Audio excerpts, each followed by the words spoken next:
Les yeux qui piquent, le nez qui coule, la période n'est pas facile pour les allergiques au pollen. Regardez la carte, c'est rouge sur les 2/3 du pays. Ce sont les pollens de bouleau qui sont les plus particulièrement virulents. On bat des records notamment en Ile-de-France. Julie Rosier avec Jules Capello.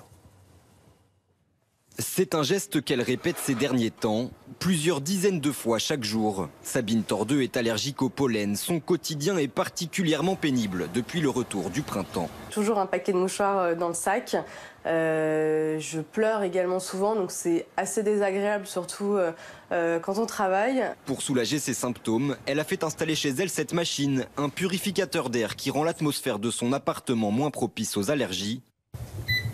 Un investissement de plus de 500 €, justifié selon elle. C'est la solution parfaite quand on a des grosses allergies et qu'on n'a pas forcément envie d'aller chez le médecin toutes les 2 semaines. Aller chez le médecin reste pourtant la solution la plus efficace, assure cette spécialiste. Car l'allergie au pollen est selon elle une maladie à ne surtout pas sous-estimer. Elle préconise de consulter un allergologue pour entamer un traitement de désensibilisation.